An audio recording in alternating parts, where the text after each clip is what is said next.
नमस्ते दोस्तों। अपने सुख दुख अनुभव करने से पहले हम खुद उन्हें चुनते हैं।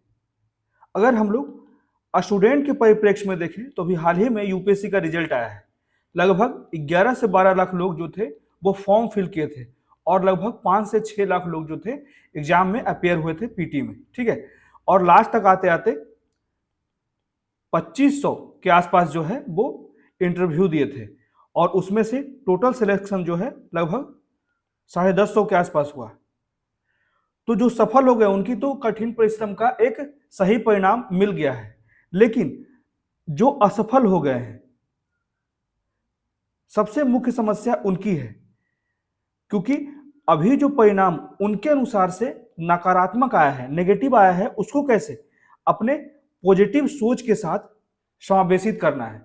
इसलिए जो है इस कोट में बहुत ही अच्छे तरीके से कहा जाता है कि जो आप वर्तमान में अनुभव कर रहे हैं सुख या दुख, उसको खुद ही चुनते हैं। अगर अभी जो परिणाम आपका आपके अनुसार से नकारात्मक आया है, पर वर्तमान में वो नकारात्मक हो सकता है, लेकिन अगर आप इसे पॉजिटिव तरीके से सोचेंगे कि जो समस्याएं रह गई, क्यों मैं पीछे रह गया, क्यों मेरा फाइनल लिस्ट में नाम नहीं आया, तो जाकर यही परिणाम आपके लिए पॉजिटिव हो जाएगा।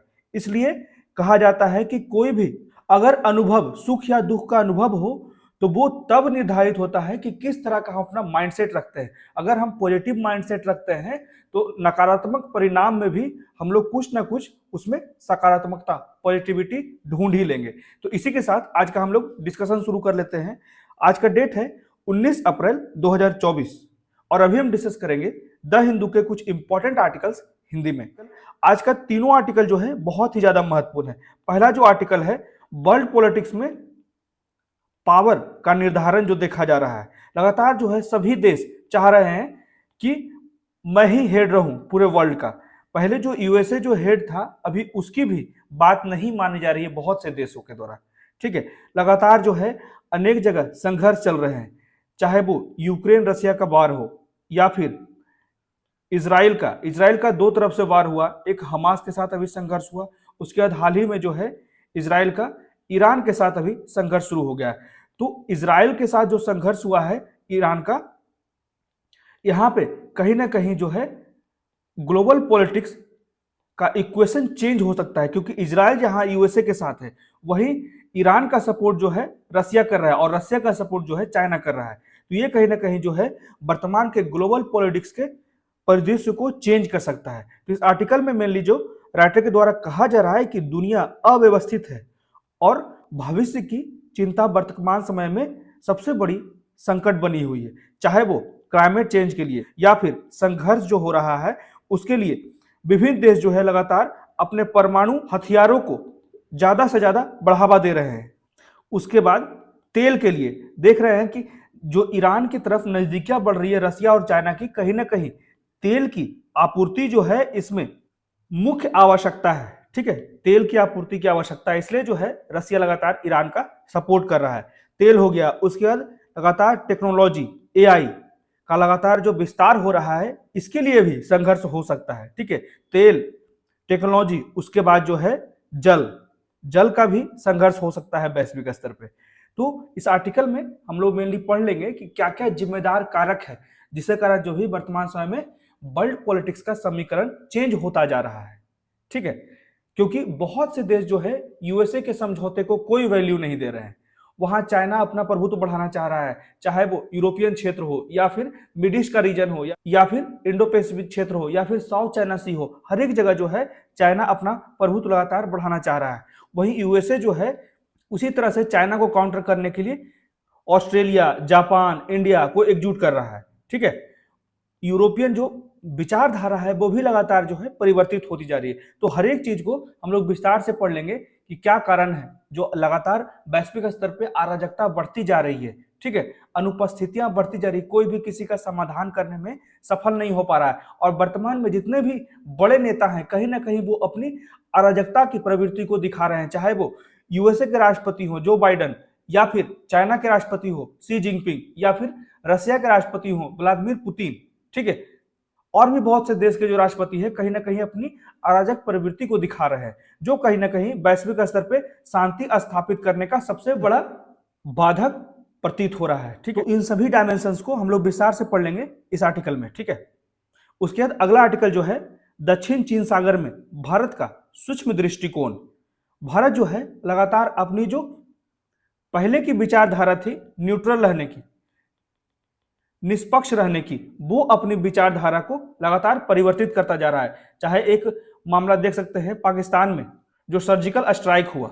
ठीक है, उसके बाद क्योंकि भारत कभी भी नहीं कहता था कि मैं पहले कोई भी युद्ध में शामिल होऊंगा, पहला मैं हमला करूंगा। हमेशा भारत के द्वारा यह कहा जाता था कि अगर कोई हमला करेगा तब मैं प्रति उत्तर दूंगा। लेकिन जब सर्जिकल स्ट्राइक किया गया भारत के द्वारा तो यह विचारधारा चेंज हो गया। अभी वर्तमान समय में उसी तरह का विचारधारा देखा जा रहा है साउथ चाइना सी में, जहां पे भारत जो है लगातार अपनी स्थिति को मजबूत करता जा रहा है, जहां पे फिलीपींस सागर के आसपास चाइना का अतिरिक्त विस्तार हो रहा है। उस क्षेत्रों को लगातार जो है चाइना के द्वारा क्लेम किया जाता है। ठीक है, या फिर वियतनाम के क्षेत्रों को लगातार जो है चाइना द्वारा क्लेम किया जाता है। तो वहां पे भारत अपनी स्थिति मजबूत कर रहा है और भारत इन लोगों के साथ समर्थन कर रहा है, क्योंकि इंटरनेशनल कोर्ट ऑफ जस्टिस का जो भी रूल्स है उसके अनुसार से जो है चाइना इलीगली इन लैंड्स को कब्जा कर रहा है और इंटरनेशनल कोर्ट ऑफ जस्टिस का लगातार जो है भारत समर्थन कर रहा है।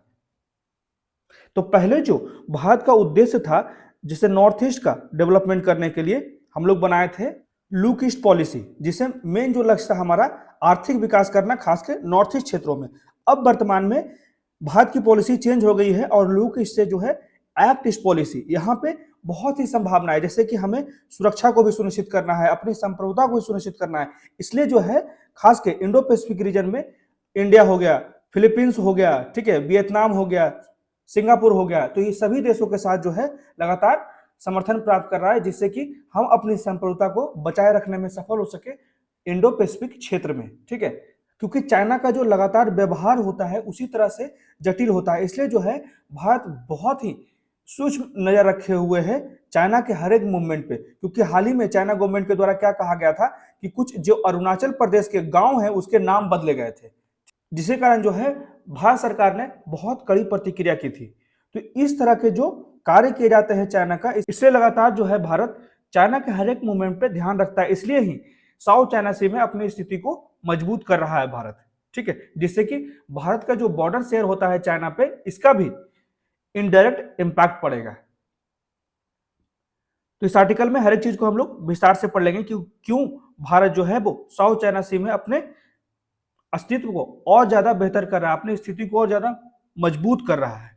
और एक चीज ध्यान रखिएगा, इस वीडियो के लास्ट में जो है 5-6 क्वेश्चन दिए गए हैं जो कि यूपीएससी के 2024 के पीटी के लिए बहुत ज्यादा महत्वपूर्ण है, इसलिए इस वीडियो को लास्ट तक देखिएगा। ठीक है, क्योंकि इसमें बहुत ही ज्यादा इंपॉर्टेंट क्वेश्चंस दिए जाते हैं और ये पूर्णतः जो है दिल्ली के करंट अफेयर से रिलेटेड होते हैं और यूपीएससी के पैटर्न पे ही ये सारे क्वेश्चंस होते हैं। ठीक है, तो जरूर देखिएगा, क्योंकि इसमें लोकेशन बेस्ड क्वेश्चन, इकोनॉमी के क्वेश्चन, कुछ साइंस के क्वेश्चन इन्वॉल्व है। ठीक है, तो वीडियो को लास्ट तक देखिएगा और प्लीज बताइएगा कि कैसा लगा मेरे क्वेश्चंस के जो मैंने टाइप बनाया है। ठीक है, और मेरे वीडियो को लाइक कर दिए, शेयर कर दिए और मेरे चैनल को सब्सक्राइब कर दिए। उसके बाद अगला आर्टिकल जो है why have private investments drops, Bharat में जो है लगातार निजी निवेश क्यों गिरता जा रहा है, इसके मुख्य कारण क्या है। तो इसमें कुछ अर्थशास्त्रियों द्वारा कहा जा रहा है कि निजी निवेश जो लगातार भारत में गिरता जा रहा है उसका मुख्य कारण जो है कम निजी उपभोग व्यय। ठीक है, जिसके कारण जो है भारत में निजी निवेश गिरता जा रहा है। और कुछ जो इकोनॉमिस्ट हैं, अर्थशास्त्री हैं, वो कह रहे हैं कि भारत सरकार को ज्यादा से ज्यादा पैसा जो है बाजार में लाना चाहिए, जिससे लोगों की क्रय शक्ति में वृद्धि हो। ठीक है, लोन लेने में आसानी हो, तभी जाकर जो है निजी निवेश बढ़ सकेगा। तो हर एक चीज को हम लोग विस्तार से पढ़ लेंगे, क्या क्या कारण है जिसके कारण निजी निवेश जो है भारत में गिर रहा है। आजादी के बाद से हर एक डेटा को हम लोग अच्छे तरीके से तुलना कर लेंगे। ठीक है, तो आइए शुरू करते हैं आज का डिस्कशन, जिसमें हमारा पहला आर्टिकल है a world is in disarray, a concern about the future. दुनिया अव्यवस्थित है और भविष्य की चिंता है। दुनिया भर में शायद ही कभी परिस्थितियों का संयोजन भविष्य के बारे में इस हद तक चिंता का कारण बना हो। ठीक है, राइटर के द्वारा क्लियर कहा जा रहा है कि दुनिया में कभी इससे पहले आज तक कभी भी ऐसी स्थिति नहीं आई थी कि लगे कि आने वाला भविष्य जो है पूर्णतः खतरे में है, क्योंकि वैश्विक स्तर पे जो है अशांति लगातार फैलती जा रही है, क्योंकि हर एक क्षेत्र में कहीं ना कहीं जो है वो संघर्ष जारी है। इसी के लिए कई कारक को जिम्मेदार ठहराया जाता है राइटर के द्वारा, जहां पे यूक्रेन के वोलोदिमीर जेलेंस्की और इजराइल के बेंजामिन नेतन्याहू जैसे लापरवाह नेता जो चल रहे संघर्षों के केंद्र में है, क्योंकि यूक्रेन और रशिया का वहां पे युद्ध चल रहा है, वहीं इजराइल का दो तरफ से युद्ध चल रहा है। अभी हाल ही में हमास के साथ संघर्ष हुआ, उसके बाद अभी फिर से जो है ईरान के साथ अभी युद्ध चल रहा है, उसी की बात की जा रही है राइटर के द्वारा, और उनके पास उन संघर्षों को समाप्त करने की कोई भी इच्छा या कोशिश नहीं है। ठीक है, तो रूस के राष्ट्रपति व्लादिमीर पुतिन इसके प्रति समान उपेक्षा दिखाते हैं। रूस के राष्ट्रपति भी कभी भी नहीं चाहते हैं कि युद्ध समाप्त हो यूक्रेन के साथ। ऐसा न तो यूक्रेन का दिखता है, न ही फिर रूस के द्वारा दिखता है कि युद्ध समाप्त करनी चाहिए। इससे दोनों के देशों को बहुत सारी समस्याएं हो रही है, अतिरिक्त नुकसान हो रहा है। ठीक है, तो यूक्रेन में युद्ध के अंतिम परिणाम और अपने अंतिम उद्देश्यों को प्राप्त करने के लिए क्या किया जा सकता है, इस बारे में गहन अदूरदर्शिता प्रदर्शित हो रही है, क्योंकि यूक्रेन को जहां सारे वेस्टर्न कंट्रीज, यूरोपियन कंट्रीज खुले तौर से सपोर्ट कर रहे हैं, ठीक है, वहीं रसिया को जो है खुले तौर पे चाइना का सपोर्ट मिल रहा है। तो ये कहीं ना कहीं जो है एक वर्ल्ड वार के रूप में आगे जो है बढ़ता जा रहा है, क्योंकि इसी में एक और देश शामिल हो गया, ईरान। ईरान भी जो है रूस के टोली में शामिल होगा, क्योंकि अभी हाल ही में ईरान के साथ जो है इजराइल का युद्ध शुरू हो गया और रूस ने खुले तौर पे जो है मिसाइल S-400 जो है वो ईरान को दिया इजराइल से लड़ने के लिए। ठीक है, तो ये वर्ल्ड वार का एक संकेत दिखाई दे रहा है। वहीं संयुक्त राज्य अमेरिका की बात करें, जिसे शुरू में उम्मीद थी कि नाटो जो है उसको मजबूत करके वह रूस को निर्णायक हार दे सकता है जब यूक्रेन के साथ युद्ध शुरू हुआ था रूस का। ठीक है, और यूरोप में तत्काल 1945 के बाद की विश्व व्यवस्था को बहाल कर सकता है, तो खुद को एक गंभीर दुविधा में पाता है। वर्तमान समय में यूएसए भी जो है अपने आप को बेसहारा पा रहा है, वो भी जो है रूस को कहीं से भी चेतावनी नहीं दे पा रहा है, और रूस जो है किसी की बात मान भी नहीं रहा है, क्योंकि हर एक देश के लिए सबसे ज्यादा इंपॉर्टेंट, सबसे ज्यादा प्राथमिक जो होता है उसकी संप्रभुता होती है। ठीक है, तो इसी की बात यहाँ पे ये जो बुक है, ये बुक भी बहुत अच्छा लिखा गया है, अ वर्ल्ड इन डिसअरे, मतलब कि दुनिया की अव्यवस्था। यहाँ पे मेनली जो कहा जा रहा है American foreign policy and the crisis of the old order, जिस तरह से यूएसए जो था वर्ल्ड पॉलिटिक्स में हेड बना हुआ था, अभी वर्तमान समय में यूएसए का भी ऑर्डर खराब हो गया है, जहां रूस अलग हो गया है, चाइना अलग हो गया है, ठीक है, यूएसए अलग हो गया है, इंडिया अलग अपना अलायंस बना रहा है। ठीक है, तो इसलिए जो है यहाँ पे जो ओल्ड ऑर्डर्स थे उसमें समस्या उत्पन्न हो गई। ये जो बुक है ये लिखा गया है रिचर्ड हैस के द्वारा, ये बहुत ही अच्छा बुक है, इसे एक बार पढ़ने का प्रयास कीजिए, जिससे कि आप लोग वर्ल्ड पॉलिटिक्स को अच्छे तरीके से समझ पाए। ठीक है, और इसी बीच जो है अक्टूबर 2023 में हमास के बड़े हमले से इजराइल अभी ही उभरा है। ठीक है, इजराइल ने अपनी सामान्य प्रतिष्ठा के अनुरूप इस पर प्रतिक्रिया व्यक्त की और गाजा के नागरिकों पर अपना निशाना साधा और नरसंहार किया। ठीक है, और इससे दुनिया भर में, विशेष रूप से पश्चिम एशिया में जो वेस्टर्न कंट्रीज थी उसके विचार बदल गए इजराइल के प्रति। ठीक है, क्योंकि यहाँ पे गाजा में बहुत बड़ी संख्या में सिविलियंस की मौत हो गई और राजनीतिक तथा धार्मिक विभाजन और ज्यादा बढ़ गया। उसी का एक प्रारूप दिखता है ईरान का, ईरान के साथ जो संघर्ष शुरू हो गया इजराइल से। ठीक है, तो इसका एक अप्रत्याशित परिणाम इस क्षेत्र के मामले में इसी कहा जाता है रोल ऑफ द डाइस, मतलब कि जो वर्ल्ड पॉलिटिक्स का इक्वेशन है वो चेंज होता जा रहा है, जियो पॉलिटिक्स का जो है इक्वेशन चेंज होता जा रहा है। तो पासा पलटने का निदान करने में एक प्रमुख खिलाड़ी के रूप में जो है ईरान का फिर से उभरना, इसी की बात मैं पहले भी कर रहा था। ठीक है, क्योंकि ईरान जो है वो अभी इजराइल के साथ संघर्ष शुरू कर दिया है और ईरान को सपोर्ट किया जा रहा है रसिया और चाइना के द्वारा। तो बढ़ती अराजकता और नेतृत्व की अनुपस्थिति लगातार देखी जा रही है वैश्विक स्तर पर। किसी भी देश का कोई भी बात मानना ही नहीं चाह रहा है। ठीक है, जैसे कि हम लोग चाइना को पहले से ही देख रहे हैं, चाहे वो साउथ चाइना सी हो या फिर इंडिया और चाइना का जो बॉर्डर है वहां का निर्धारण हो, किसी भी चीज को जो है चाइना यूएन की भी बात को नहीं मानना चाहता, उसको भी नजरअंदाज कर देता है।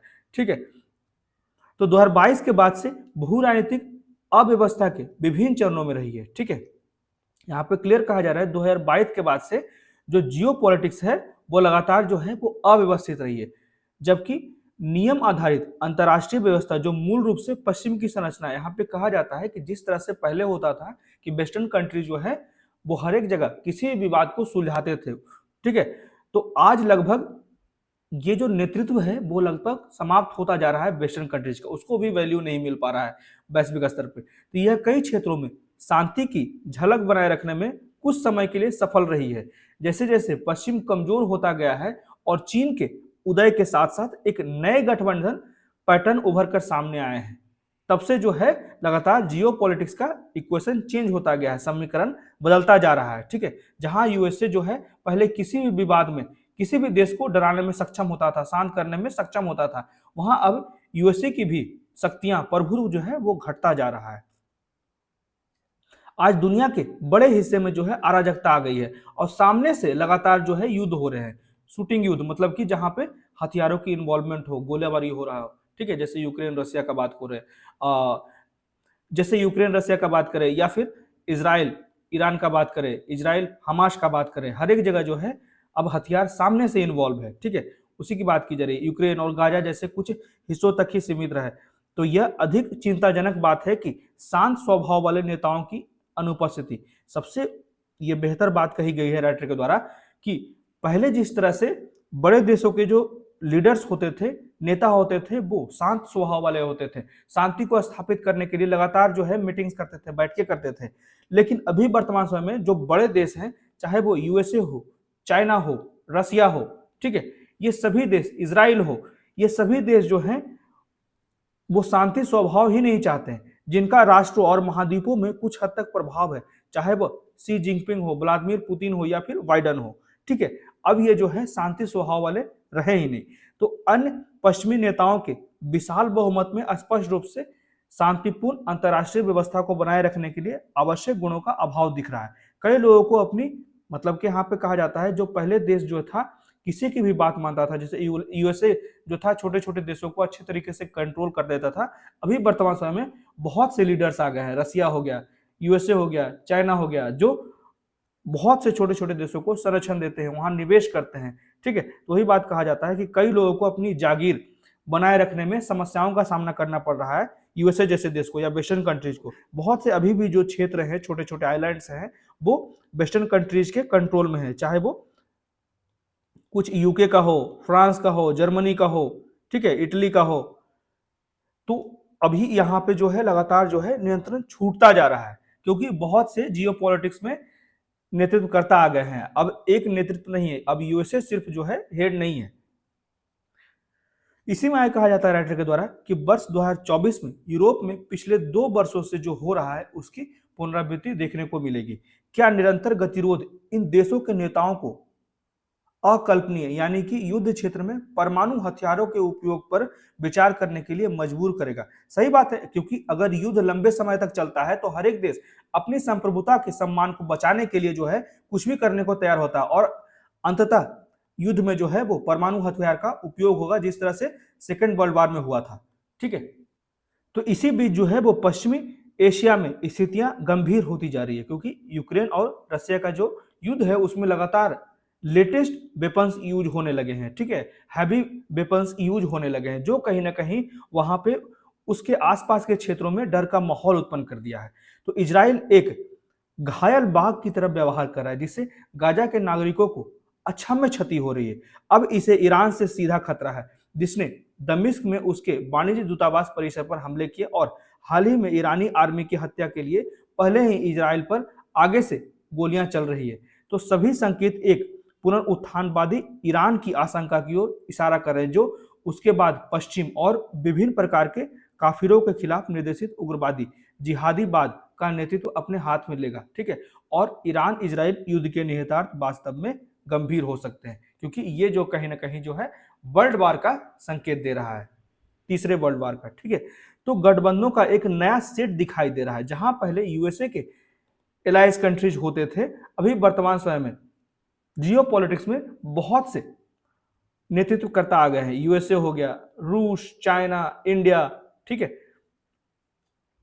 तो आज जो है वो महान शक्ति प्रतिद्वंदता एक छाया खेल से कुछ अधिक प्रतीत हो रहा है, जिसका शायद ही कोई अर्थ है। ठीक है, मतलब कि अब किसी भी देश का कोई भी बहुत अंधविश्वास से उसका पालन नहीं करता है, किसी भी देश के निर्देश का अंधविश्वास से पालन नहीं किया जाता है अंधे तरीके से। ठीक है, तो युद्धग्रस्त यूक्रेन के बाहर और वर्तमान में पश्चिमी एशिया जिस टाइम बम से गुजर रहा है, ठीक है, अभी वर्तमान समय में पश्चिम एशिया जो है एक टाइम बम की तरह आग में झुलस रहा है। ठीक है, और अमेरिका और चीन अपने उद्देश्य को प्राप्त करने की कोशिश करने के लिए छद्म तरीकों का इस्तेमाल कर रहे हैं। ठीक है, अमेरिका और चीन अपने प्रभुत्व हेड बनने के लिए वैश्विक स्तर पे लगातार किसी भी हद तक जाने को तैयार है। ठीक है, क्योंकि अमेरिका को अभी हाल ही में हम लोगों ने देखा था कि अफगानिस्तान से इंटरेस्ट खत्म हो गया यूएसए का, तो वहां से अपनी आर्मी को वापस बुला लिया। 2020 में अफगानिस्तान के बाद से लगातार मिल रहे झटके के बाद से जो है अमेरिका को अभी भी अपने अहंकार से उभरना होगा। ठीक है, अभी भी अमेरिका को लगता है कि मैं ही वर्ल्ड का हेड हूं, लेकिन इस अहंकार से अब उभरना होगा, क्योंकि रूस और चाइना लगातार जो है उसके विरुद्ध बहुत ही मजबूती से खड़े हो रहे हैं, जिसने एक महाशक्ति के रूप में परिचालित होने से जुड़ी अधिकांश चमक को हटा दिया। ठीक है, वर्तमान समय में यूएसए की बहुत सी बातों को नजरअंदाज किया जा रहा है रसिया और चाइना के द्वारा। और यह भी जानकारी होना चाहिए कि चाइना का बेल्ट एंड रोड इनिशिएटिव जो है बहुत से देशों ने उसका समर्थन भी किया है। ठीक है, इसलिए जो है चाइना भी एक बहुत बड़ी संख्या में कंट्रीज को एलाय बनाता जा रहा है, जो कहीं ना कहीं यूएसए के लिए खतरा उत्पन्न कर सकता है।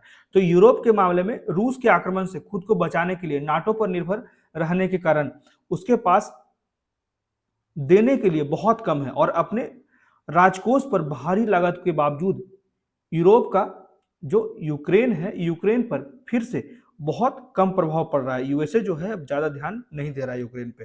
तो पूरे क्षेत्र में स्थिति शायद ही कभी इतनी ज्यादा अनुकूल दिखी हो। तो एक प्रसिद्ध कहावत है कि बुद्धिमत्ता यह जानने में है कि कब रुकना है। ठीक है, मतलब कि यहाँ पे राइटर के द्वारा जो संकेत दिया जा रहा है ये यूक्रेन और रसिया के वार का दिया जा रहा है कि मतलब युद्ध चलता ही जा रहा है, 2 साल बीत गए हैं, लेकिन अभी भी दोनों ही देश, यूक्रेन कंगाल होता जा रहा है, लेकिन फिर भी जो है अपने देश के डेवलपमेंट, लोगों की शांति, उस देश में अच्छे तरीके से लॉ एंड ऑर्डर को चलाने का कोई भी चिंता नहीं है। ठीक है, बस एक खोखला घमंड के पीछे रूस और यूक्रेन जो है लगातार युद्ध चलाते जा रहे हैं। उस देश का, यूक्रेन का खासकर जो है डेवलपमेंट कितना साल पीछे हो गया है, और रूस अभी रिवील नहीं कर रहा है। रूस को भी बहुत ज्यादा हानि हुई होगी, क्योंकि कहीं भी किसी भी देश के बीच में अगर वॉर होता है तो उस देश का आर्थिक स्थिति बहुत ज्यादा खतरे में पड़ जाता है। तो यही बात यहाँ पे राइटर के द्वारा कहा जा रहा है, यहां तक कि जब वैश्विक सत्ता की राजनीति अभी भी सभी अर्थ खोती दिखाई दे रही है, और हम गठबंधनों के लिए एक बिल्कुल नए सेट के गवाह हैं, जिसका कोई भी मतलब नहीं बनता है। कोई भी देश किसी भी दूसरे देश का निर्देश का पालन नहीं करना चाहता है। ठीक है, हालांकि विश्व नेताओं की विचार प्रक्रिया में जो कमी आई है वह यह है कि आज की अर्थव्यवस्था और प्रौद्योगिकी, अभी वर्तमान समय में सभी देश जो हैं अपना आर्थिक विकास के साथ साथ अपने टेक्नोलॉजी का विकास करने के लगातार प्रयास कर रहे हैं। इसी के लिए जो है आज की दुनिया में जो मेन ड्राइवर है, मुख्य चालक है, और अपने जो समीकरण बिगड़ रहे हैं उसका कारण भी जो है अपना आर्थिक विकास और टेक्नोलॉजी में हेल्प। ठीक है, तो अधिकांश विश्व नेता विश्व अर्थव्यवस्थाओं के भविष्य के बारे में पूर्वानुमानों पर पर्याप्त ध्यान नहीं दे रहे हैं। ठीक है, जो बड़ी कंट्रीज हैं, जो डेवलप्ड कंट्रीज हैं, वो इन चीजों पे ध्यान नहीं दे रहे हैं, विशेष रूप से जब उनमें अधिक विकसित देशों की अर्थव्यवस्थाएं भी शामिल होती है। उदाहरण के लिए विशेषज्ञों ने चेतावनी दी है, यहाँ पे ये चीजें ध्यान रखिएगा, चाहे वो यूएसए हो, यूएसए में भी लगातार मंदी की स्थिति आने वाली है, वेस्टर्न कंट्रीज में भी स्थिति खराब है, वहां पे भी मंदी आ रही है, चाइना में भी जो इकोनॉमी है वो भी स्लो डाउन हो गई है। ठीक है, तो इसे ध्यान रखने की आवश्यकता है कि अमेरिकी अर्थव्यवस्था को जल्दी ही समस्याओं का सामना करना पड़ेगा, जबकि यूनाइटेड किंगडम और अधिकांश यूरोप की अर्थव्यवस्थाएं पहले से ही खराब स्थिति में है।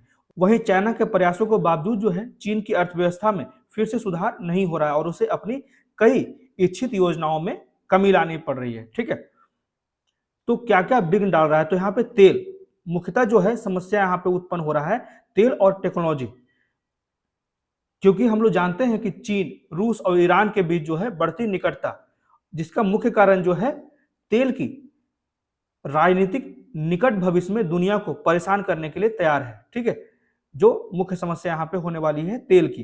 तो ऐसे माहौल में आज के प्रतिबंधों का कोई भी मतलब नहीं रहा है। अर्थशास्त्रियों ने कहा है कि दुनिया को एक बड़ी मंदी के लिए तैयार रहना चाहिए, ठीक है, क्योंकि आधे जगह पे संघर्ष हो रहे हैं और आधे रसिया और चाइना ने मिलकर तेल हो गया और टेक्नोलॉजी जैसे क्षेत्रों में अपने प्रभुत्व को बढ़ा रहा है। उसी के बाद टेक्नोलॉजी जो है वो अंतिम विघटनकारी बनने के लिए पूरी तरह से तैयार है, क्योंकि हम लोग टेक्नोलॉजी का दुरुपयोग करने के लिए पूरी तरह से तैयार है। एआई का हम लोग मिसयूज देख ही चुके हैं, ठीक है। जहां तक पारंपरिक युद्ध पद्धतियों का सवाल है तो आर्टिफिशियल इंटेलिजेंस पहले से ही एक संभावित खतरा है, लेकिन जहां अमेरिका और चीन को आज सैन्य रूप से सबसे शक्तिशाली माना जाता है, वहीं छोटे राष्ट्र खेल के मैदान को बराबर करने के लिए लगातार अपने देश में आर्टिफिशियल इंटेलिजेंस को बढ़ाने के लिए नए नए सहयोग समझौताएं नए नए समझौता कर रहे हैं दूसरे देशों के साथ, ठीक है, बड़े कंट्रीज के साथ, जिससे कि उनका सैन्य शक्ति और बेहतर हो सके। सैन्य खुफिया निगरानी, ठीक है, आईएसआर क्रांति, ड्रोन, विमान, अंतरिक्ष संपत्तियों द्वारा ले जाए जाने वाले दृश्य, अवरक्त और इलेक्ट्रॉनिक सेंसर की निरंतर घूर्णी के कारण यूक्रेन में युद्ध के मैदान में होने वाली तबाही के साथ साथ इस आयाम को बेहतर ढंग से समझने की आवश्यकता है कि जो अभी स्थितियां खराब हो रही है वैश्विक स्तर पे, उसका मुख्य कारक जो है तेल और प्रौद्योगिकी है, ठीक है। और आने वाले समय में इससे और ज्यादा और देश जो है संघर्ष से जूझ सकते हैं। उसके बाद अंत में राइटर के द्वारा क्या कहा जाता है, तो अंत में राइटर कहते हैं कि यह समझना भी आवश्यक है कि अधिकांश हथियार नियंत्रण समझौते बेअसर हो चुके हैं, खराब हो चुके हैं और नए परमाणु हथियार और क्रूज मिसाइलें संभवतः अगर किसी देश के पास पहले से नहीं है तो वो बहुत तेजी से डिजाइन करवा रहे हैं, अपनी सैन्य शक्ति बढ़ा रहे हैं। देखें जापान का एक मामला जो जिसने अपना सैन्य शक्ति फिर से बढ़ाना शुरू कर दिया है, जो पूर्णतः जो है यूएसए पे डिपेंडेंट था, ठीक है, और संभवतः जो है उपयोग के लिए अपने सैन्य शक्ति को मजबूत कर रहे हैं। परमाणु बदलाव की प्रक्रिया पहले से ही चल रही है और यह केवल समय की बात है कि जिन देशों के पास ये हैं वे इनके उपयोग की मांग कर रहे हैं। तो इस बात पर पहले से ही गहन बहस की जा रही है कि क्या रूस द्वारा निम्न स्तरीय युद्ध क्षेत्र परमाणु हथियारों के संभावित उपयोग के जवाब में अमेरिका या फिर वेस्टर्न कंट्री को कम परिणाम के परमाणु हथियारों को नियोजित करके परमाणु सीमा नहीं बढ़ानी चाहिए, ठीक है। तो यहाँ पे ये भी सवाल की जा रही है। और जिस देश के पास भी, ठीक है, अपना परमाणु बम है वो हमेशा से एक मजबूत स्थिति में होता ही है, ठीक है, इसलिए जो है इंडिया ने साइन ही नहीं किया है। तो कयामत के दिन, ये बहुत ही अच्छा पॉइंट है कि कयामत के दिन की भविष्यवाणियां शायद कई लोगों के विश्वास से कहीं अधिक निकट है। बहुत से लोग जो है जो अच्छे तरीके से इंटरनेशनल पॉलिटिक्स को समझते हैं वो आशंका लगा रहे हैं कि आने वाले समय में अब ज्यादा दिन दूर नहीं है कि वर्ल्ड वार 3 देखने को मिल सकता है, ठीक है। तो इसे सावधानी की आवश्यकता है और हमें शांति स्थापित करने के लिए सभी देशों को एकजुट होना चाहिए। खासकर जो बड़ी कंट्रीज है, यूएसए हो गया, रूस हो गया, चाइना हो गया, इनको आगे आकर जो संघर्ष हो रहे हैं उसको बातचीत से हल कराने का प्रयास करना चाहिए। अब बढ़ते हैं अगले आर्टिकल की तरफ। इसमें सिंपली कहा जाता है भारत की जो स्थितियां हैं लगातार मजबूत होती जा रही है। भारत जो है अपनी स्थितियों को मजबूत करता जा रहा है, खासकर साउथ चाइना सी में। इसके क्या कारण है?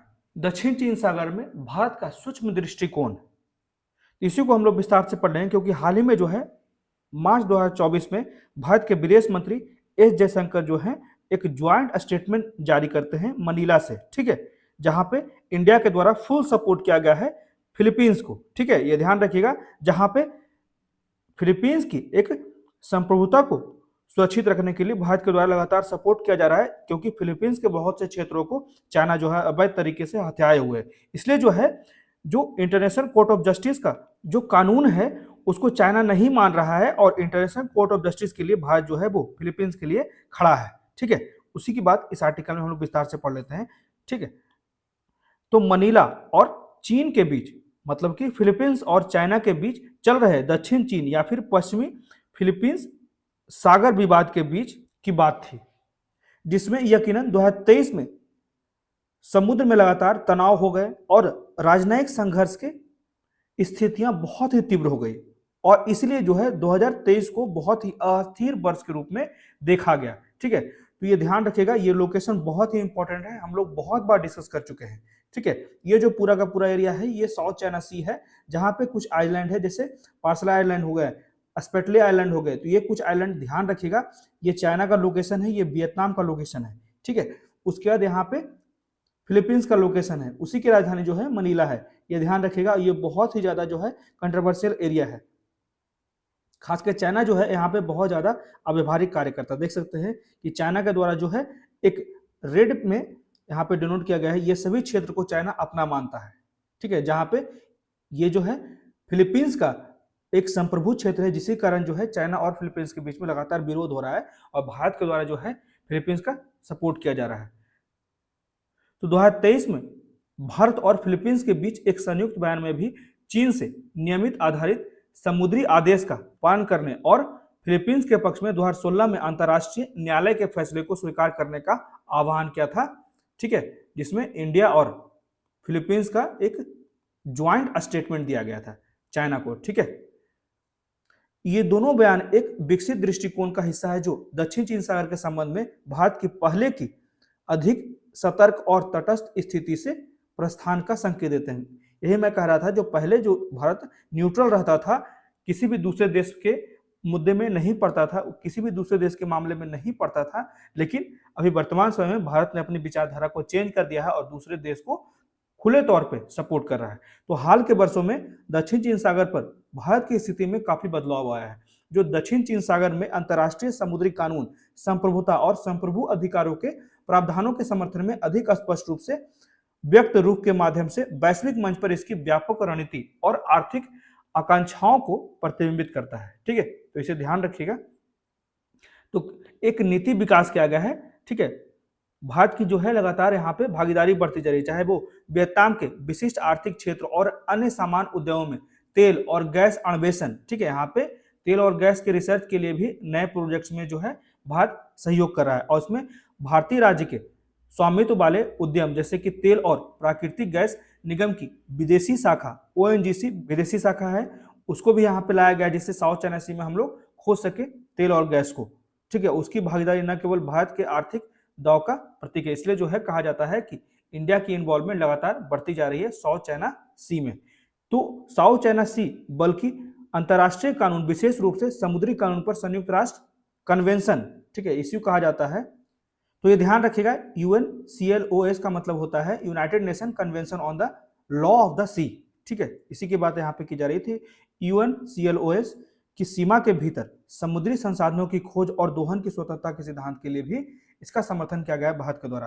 तो प्रधानमंत्री नरेंद्र मोदी के प्रशासन के तहत इसीलिए जो है अपनी सिद्धांतों को चेंज किया है भारत जो है नॉर्थ ईस्ट के डेवलपमेंट के लिए, नॉर्थ ईस्ट के आर्थिक विकास के लिए जो है, जहां पहले हम लोग लुक ईस्ट पॉलिसी लाए थे उसी को चेंज करके एक्ट ईस्ट पॉलिसी लाया गया है। ठीक है, जिससे भारत प्रशांत क्षेत्र के साथ साथ अधिक रणनीतिक और सक्रिय जुड़ाव की ओर बदलाव को चिन्हित किया जाता है।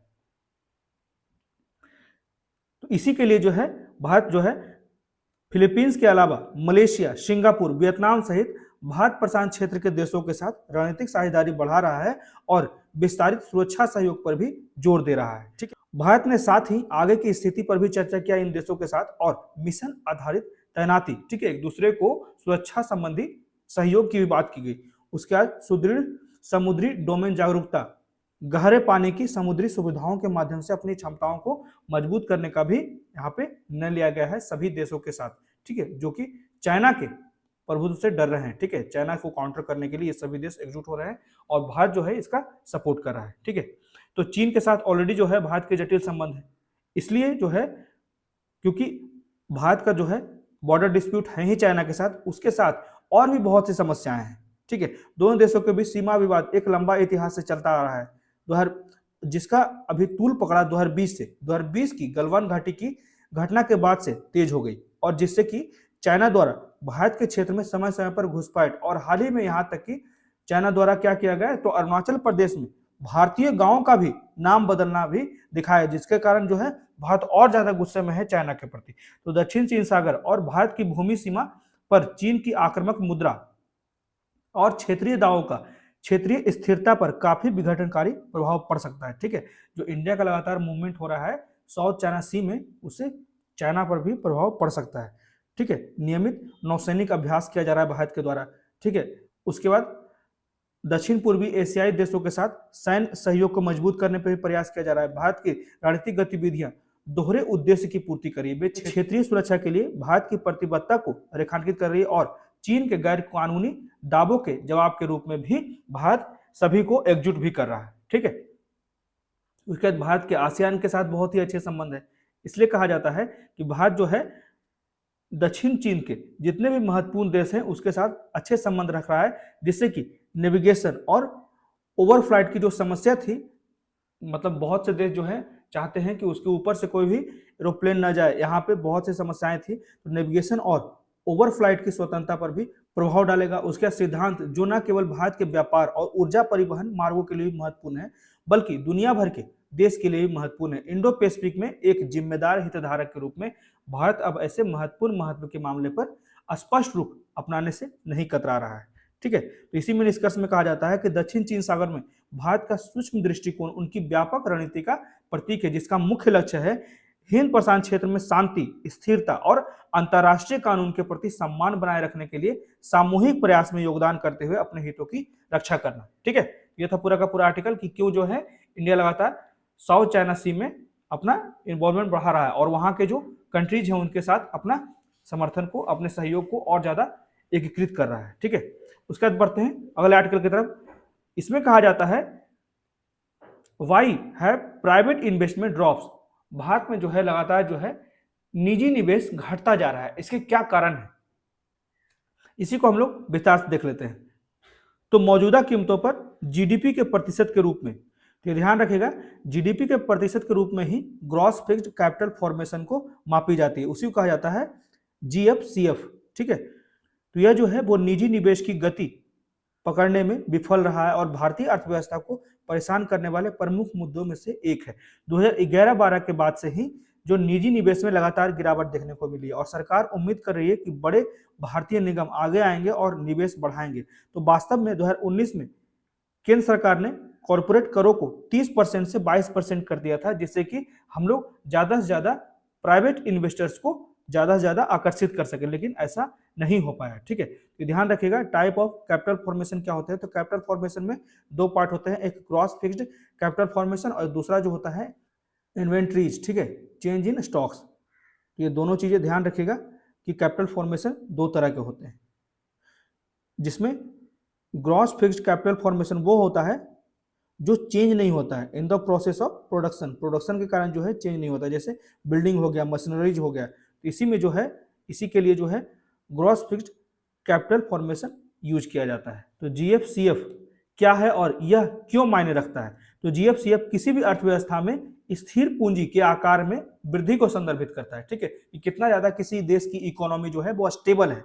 उदाहरण के लिए स्थिर पूंजी का तात्पर्य इमारतों और मशीनरी जैसे चीजों से है जिन्हें बनाने के लिए निवेश की आवश्यकता होती है। इसलिए निजी जीएफसीएफ एक मोटे संकेतक के रूप में है, ठीक है, काम करता है, जिससे कि किसी भी अर्थव्यवस्था में निजी क्षेत्र कितना निवेश करने को तैयार है। कुल मिलाकर जीएफसीएफ में सरकार द्वारा निवेश के परिणाम स्वरूप पूंजी निर्माण भी शामिल है। ठीक है, यहाँ पे सरकार द्वारा निवेश भी इसमें शामिल होता है। तो जीएफसीएफ मायने रखता है क्योंकि निश्चित पूंजी श्रमिकों को हर साल अधिक मात्रा में सामान और सेवाओं का उत्पादन करने में मदद करता है और आर्थिक विकास को बढ़ावा देने में भी मदद करता है, जिससे कि श्रमिकों के जीवन स्तर, किसी व्यक्ति के लाइवलीहुड के स्टेटस को सुधारने में मदद करता है। दूसरे शब्दों में निश्चित पूंजी वह है, ठीक है, जो मोटे तौर पर किसी भी अर्थव्यवस्था के समग्र उत्पादन को निर्धारित करती है और इसीलिए जो है उपभोक्ता वास्तव में बाजार में क्या खरीद सकते हैं। अमेरिका जैसी विकसित अर्थव्यवस्थाओं के पास भारत जैसी विकासशील अर्थव्यवस्थाओं की तुलना में प्रति व्यक्ति अधिक स्थिर पूंजी है। ठीक है, अमेरिका के पास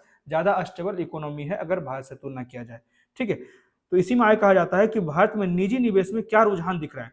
भारत में 1980 के दशक के अंत और 1990 के दशक की शुरुआत, ठीक है, जब से जो है एलपीजी लाया गया था, ठीक है, 1990 के दशक की शुरुआत में आर्थिक सुधारों के बाद निजी निवेश में उल्लेखनीय वृद्धि देखी गई थी। ठीक है, जिससे कि निजी क्षेत्र के आत्मविश्वास में सुधार हुआ और स्वतंत्रता से लेकर आर्थिक उदारीकरण तक निजी निवेश मोटे तौर पर जो है जीडीपी के 10% से थोड़ा नीचे ऊपर होता रहा। ठीक है, +10% -10%, ±10%। ठीक है, तो निजी निवेश में वृद्धि जो है वो 2007 से 8 के वैश्विक वित्तीय संकट तक जारी रही। ठीक है, 2007-8 तक जारी रही भारत में निजी निवेश की वृद्धि।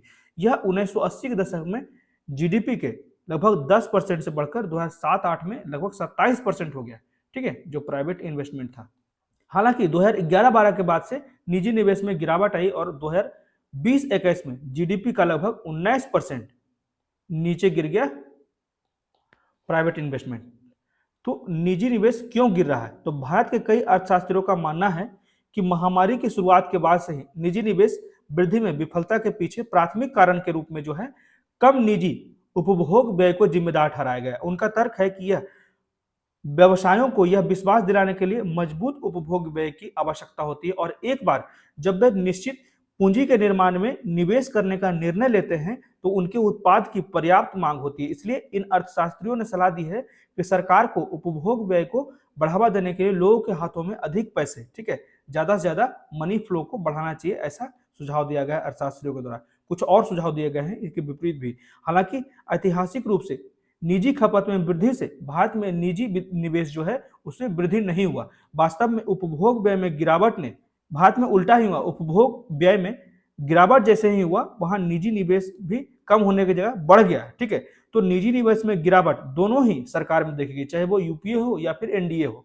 ठीक है, तो इसी के अलावा कहा जाता है कि नीतिगत यहाँ पे दोनों सरकार की जो समस्याएं तो रही ही, वहां नीतिगत अनिश्चितता निजी निवेश को हतोत्साहित कर सकती है, क्योंकि निवेशक जोखिम भरी दीर्घकालिक परियोजनाओं को पूरा करने के लिए स्थिति की उम्मीद करते हैं। ठीक है, जहां पे आर्थिक स्थिरता हो वहां पे ज्यादा से ज्यादा वो निवेश करना चाहते हैं, जिससे उनको पैसे का नुकसान होने का डर न रहे। ठीक है, तो कम निजी निवेश के बारे में क्या कहा जाता है? तो कम निजी निवेश की सबसे बड़ी लागत जो है धीमी आर्थिक वृद्धि। भारत में जो है धीमी आर्थिक वृद्धि बहुत ज्यादा फैली हुई है। ठीक है, क्योंकि आर्थिक उत्पादन को बढ़ावा देने के लिए बड़ा स्थिर पूंजी आधार महत्वपूर्ण है और सरकारी निवेश बढ़ाने के लिए सरकार के प्रयास को कुछ लोगों द्वारा नकारात्मक रूप से दिखाया जा रहा है, जो मानते हैं कि यह निजी निवेश को बाहर कर देते हैं। ठीक है, हालांकि अन्य लोग यही सोचते हैं कि सरकारी निवेश निजी निवेश की कमी का भरपाई कर रहा है। हालांकि यह भी ध्यान रखना चाहिए कि निजी निवेशकों को सरकारी अधिकारियों की तुलना में पूंजी का बेहतर आवंटन करता माना जाता है, जिससे कि फिजूल खर्ची से बचने में भी मदद मिलती है। इसलिए जो है सार्वजनिक व्यय के लिए धन जुटाने के लगाए गए कर जो है वो अर्थव्यवस्था पर महत्वपूर्ण दबाव डाल सकते हैं। ठीक है, यही जो कारण है बताए जा रहे हैं, जिसके कारण जो है प्राइवेट इन्वेस्टमेंट लगातार भारत में घटता जा रहा है। ठीक है, अब बढ़ते हैं कुछ महत्वपूर्ण क्वेश्चन जो कि करंट अफेयर से रिलेटेड है। इसमें पहला क्वेश्चन है सकल अस्थिर पूंजी निर्माण ग्रॉस फिक्स्ड कैपिटल फॉर्मेशन के संदर्भ में निम्नलिखित तथ्यों पर विचार करें। इसमें पहला स्टेटमेंट है यह भवन, मशीनरी, उपकरण और बुनियादी ढांचे जैसे भौतिक संपत्तियों के उत्पादन में किए गए निवेश की कुल राशि को संदर्भित करते हैं। दूसरा स्टेटमेंट है यह जीडीपी की गणना की आय पद्धति का एक घटक है। तीसरा स्टेटमेंट है इसमें निश्चित पूंजी की खपत का हिसाब नहीं है, लेकिन इसमें भूमि खरीद शामिल है। तो कितने स्टेटमेंट हैं जो सही है? इसमें दूसरा और तीसरा कथन गलत है, पहला स्टेटमेंट तो सही है, अभी हम लोगों ने नहीं पढ़ा है। ठीक है, इसलिए सिर्फ और सिर्फ इसमें एक ही जो है ऑप्शन सही होगा। तो इसी को हम लोग विश्वास देख लेते हैं। जैसे जीएफसीएफ क्या होता है? एक अर्थव्यवस्था में शुद्ध निवेश है और जीडीपी की गणना की व्यय विधि का एक घटक है। ठीक है, यह निश्चित पूंजी में शुद्ध वृद्धि को मापता है। ठीक है, पूंजी में शुद्ध वृद्धि को मापता है और इसमें संयंत्र, मशीनरी, भूमि सुधार और उपकरण खरीद पर खर्च शामिल है। सड़कों, रेलवे, निजी आवासीय आवासों और वाणिज्य और औद्योगिक भवनों का भी निर्माण होता है। इसमें निश्चित पूंजी की खपत का हिसाब नहीं है और इसमें भूमि खरीद भी शामिल नहीं है। ठीक है, इसलिए जो है तीसरा स्टेटमेंट भी गलत था। ठीक है, और यह जो है जीडीपी के गणना की व्यय विधि है। ठीक है, आय विधि नहीं है, व्यय विधि है, इसलिए दूसरा स्टेटमेंट भी गलत है। अब बढ़ते हैं अगले क्वेश्चन की ओर। हाल ही में डीआरडीओ का स्पेस प्लेटफॉर्म काफी चर्चा में रहा है, तो इसका उपयोग निम्नलिखित में से किस उद्देश्य के लिए किया जा रहा है? इसका सही उत्तर जो हो जाएगा ऑप्शन बी। ठीक है, सोनार सिस्टम के लिए परीक्षण और मूल्यांकन केंद्र, testing and evaluation hub for sonar system. ठीक है, और ये ध्यान रखिएगा स्पेस का फुल फॉर्म जो होता है submersible platform for acoustic characterisation and evaluation. ठीक है, ये ध्यान रखिएगा, ये डीआरडीओ के द्वारा किया गया है। उसके बाद बढ़ते हैं अगले क्वेश्चन की ओर। इसमें कहा जाता है ज्वालामुखियों के निम्नलिखित युग्मों और से संबंधित देशों पर विचार करें। जैसे कि पहला जो है पॉपकेटेपेटल स्पेन, दूसरा जो है कोटोपैक्सी मैक्सिको, तीसरा जो है क्राकाट फिलीपींस, चौथा जो है माउंट रुआंग जापान, इसमें कितने स्टेटमेंट सही हैं? तो इसमें जो है कोई भी कथन जो है वो सही नहीं है, ठीक है, क्योंकि पापोकैटेपेटल ये जो है मैक्सिको में है, ठीक है, कोटोपैक्सी जो है इक्वाडोर में है, और क्राकाटा और माउंट रुआन जो है वो दोनों जो है इंडोनेशिया में ही, ध्यान रखिएगा, ठीक है। उसके बाद अगला क्वेश्चन है, इसमें सिंपली कहा जाता है कि कितने देश जो है वो हैती जो है एक कैरेबियन सी के पास जो है एक कंट्री है। तो यही बात यहाँ पे क्वेश्चन में पूछा जाता है कि कितने देश जो हैं वो हैती के साथ भूमि सीमा साझा करते हैं, जैसे डोमिनियन गणराज्य, क्यूबा, जमैका, बहामा। तो कितने कथन जो है वो सही हो जाएंगे? तो यहाँ पे सिर्फ और सिर्फ एक ही कथन जो है वो सही होंगे, ठीक है, इसे ध्यान रखिएगा।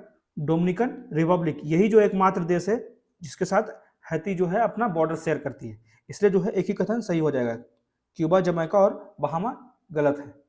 उसके बाद यहाँ पे देख सकते हैं इस फिगर में, ठीक है, यहाँ पे जो ये क्षेत्र है यही जो है डोमिनिकन रिपब्लिक है, ठीक है, और सिर्फ यही देश के साथ हैती अपना बॉर्डर शेयर करती है, डोमिनिकन रिपब्लिक। उसके बाद अगला क्वेश्चन है माउंट रुआंग, जो अभी हम लोगों ने देखा इंडोनेशिया में है, इसी के संदर्भ में निम्नलिखित कथनों पर विचार करें। तो पहला स्टेटमेंट है यह मैक्सिको के पश्चिम में स्थित है और नियमित ज्वालामुखी गतिविधियों से ग्रस्त है।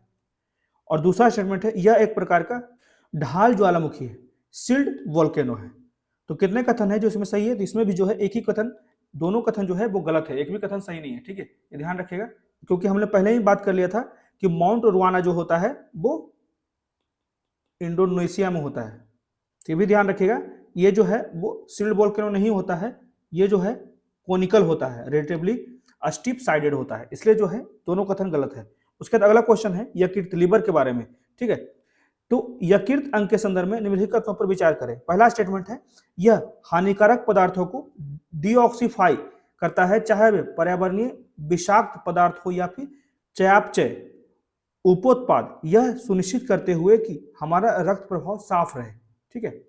उसके बाद अगला स्टेटमेंट है एक स्वस्थ आंत माइक्रोबायोम हानिकारक पदार्थों को रक्त प्रवाह में रिसने और लीवर पर बोझ पड़ने से रोकता है। कितने कथन इसमें सही हो जाएंगे? इसमें दोनों के दोनों कथन जो हैं वो सही हो जाएंगे, ठीक है, ये ध्यान रखिएगा। ये जो है लीवर के द्वारा जो है डीऑक्सीफाई किया जाता है, जो है वो जितने भी पर्यावरणीय विषाक्त पदार्थ हो, इन्वायरमेंटल टॉक्सिन्स हो या फिर मेटाबॉलिक बाय प्रोडक्ट्स हो, ठीक है, जिससे कि हमारा जो है ब्लड स्ट्रीम क्लीन रह सके, ठीक है। और हेल्दी गट माइक्रोबायोम प्रिवेंट जो है बचाव करता है, जिससे कि रक्त प्रवाह जो है वो सही तरीके से चलता रहे, कहीं लीकेज ना हो, ठीक, माइक्रोबायोम, ठीक है, ये ध्यान रखिएगा। तो ये थे आज के द हिंदू के कुछ इंपॉर्टेंट आर्टिकल्स और कुछ महत्वपूर्ण क्वेश्चन जो कि करंट अफेयर से रिलेटेड थे। तो कैसा लगा आज का डिस्कशन, प्लीज मुझे कमेंट करके बताएं और मेरे वीडियो को